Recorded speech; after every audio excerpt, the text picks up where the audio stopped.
नमस्कार दोस्तों,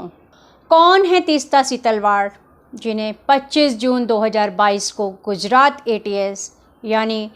anti terrorist squad ने उनके मुंबई आवास से गिरफ्तार कर उन पर आईपीसी की संगीन धाराओं में मुकदमा लगा दिया है।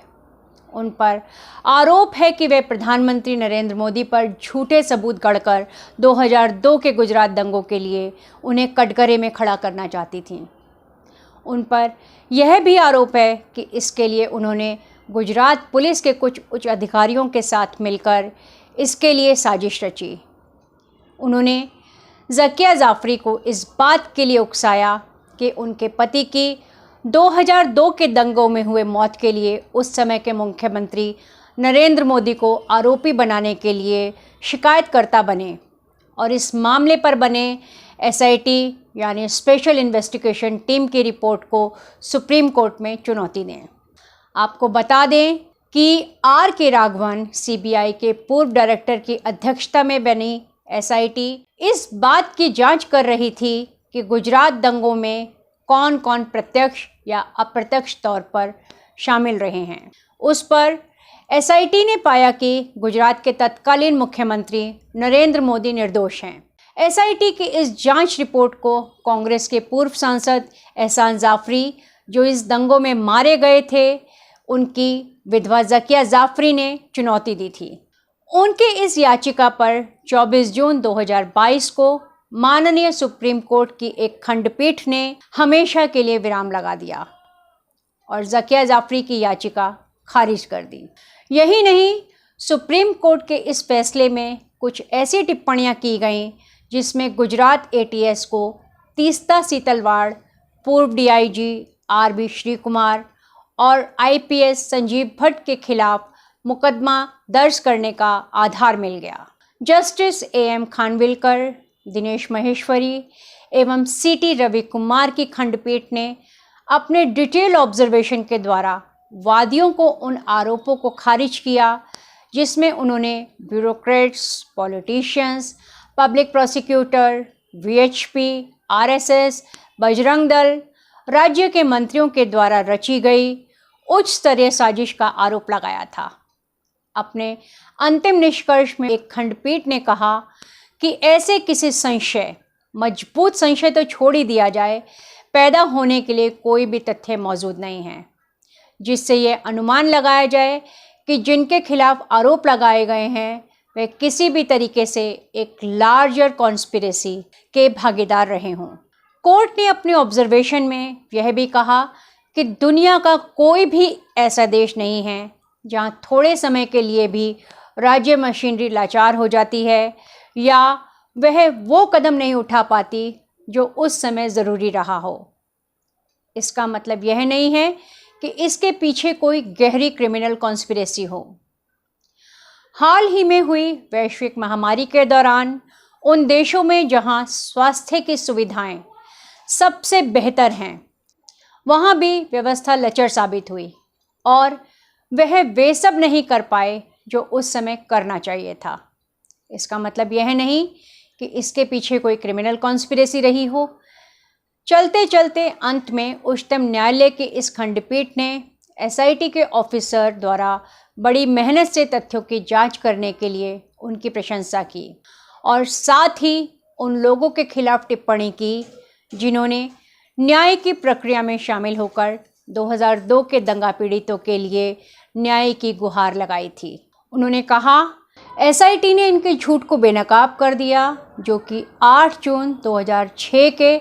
67 पेज लंबे शिकायत और 514 पेज लंबे 15 अप्रैल 2013 के प्रोटेस्ट पिटीशन में दर्ज किए गए थे, जिसके माध्यम से इस प्रक्रिया में शामिल तमाम लोगों की इंटीग्रिटी पर सवाल खड़े किए गए थे।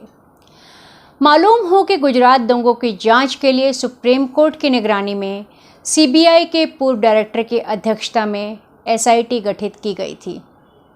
और इस एसआईटी के समक्ष ज़किया जाफ़री ने अपनी शिकायत पत्र के माध्यम से उस समय के मुख्यमंत्री नरेंद्र मोदी तथा अन्य पर एक बृहत्तर साजिश द्वारा दंगे भड़काने का आरोप लगाया। उनका यह भी आरोप है कि इसी वजह से 2002 के गुजरात दंगों में सैकड़ों मासूमों को अपनी जानें गंवानी पड़ी, जिसमें से ज़्यादातर मुस्लिम थे। उनका यह आरोप है कि मुख्यमंत्री नरेंद्र मोदी के कैबिनेट के कुछ मिनिस्टर प्रत्यक्ष तौर पर पुलिस अधिकारियों को दिशा निर्देश दे रहे थे और उन दंगाग्रस्त इलाकों में जहां मुसलमानों की हत्याएं हुई, दंगाइयों पर कार्रवाई न करने का दबाव बनाया गया। 2 मंत्री पुलिस कंट्रोल रूम में बैठकर अधिकारियों को सीधे निर्देशित कर रहे थे। तहलका न्यूज़ पोर्टल के खोजी पत्रकार आशीष खेतान के द्वारा रिकॉर्ड किए गए बयानों को और सैकड़ों ऐसे लोगों के बयानों को जो कि पब्लिक हियरिंग के माध्यम से रिकॉर्ड की गई थी, आधार बनाकर मोहतरमा ज़किया जाफ़री ने अपना केस एसआईटी के समक्ष रखा। एसआईटी के जांच में उन आरोपों को आधारहीन पाया गया जब ज़किया जाफ़री ने प्रोटेस्ट पिटीशन फाइल किया और उस प्रोटेस्ट पिटीशन को भी विद्वान मजिस्ट्रेट ने खारिज कर दिया और एसआईटी की रिपोर्ट को स्वीकार कर लिया। मजिस्ट्रेट कोर्ट से लेकर हाई कोर्ट और सुप्रीम कोर्ट की लंबी कानूनी लड़ाई के दौरान तीस्ता सीतलवाड़ ने ज़किया जाफ़री का हमेशा साथ दिया और इस कानूनी लड़ाई में वह खुद भी एक को पिटिशनर बनी। तीस्ता सीतलवाड़ ने अपने NGO citizen for justice and peace के माध्यम से भी गुजरात दंगों को लेकर सुप्रीम कोर्ट के समक्ष मुकदमा दायर किया। तीस्ता एक मानवाधिकार कार्यकर्ता के रूप में पूरी दुनिया में जानी जाती हैं और महिलाओं और गरीबों के अधिकारों के लिए संघर्ष करती रहती हैं। इस मामले में उनकी गिरफ्तारी के बाद देश और दुनिया के प्रबुद्ध नागरिकों और बुद्धिजीवियों द्वारा सरकार की इस कार्रवाई पर नाराज़गी जताई गई है और देश के कई हिस्सों में इसके खिलाफ धरने प्रदर्शन हो रहे हैं।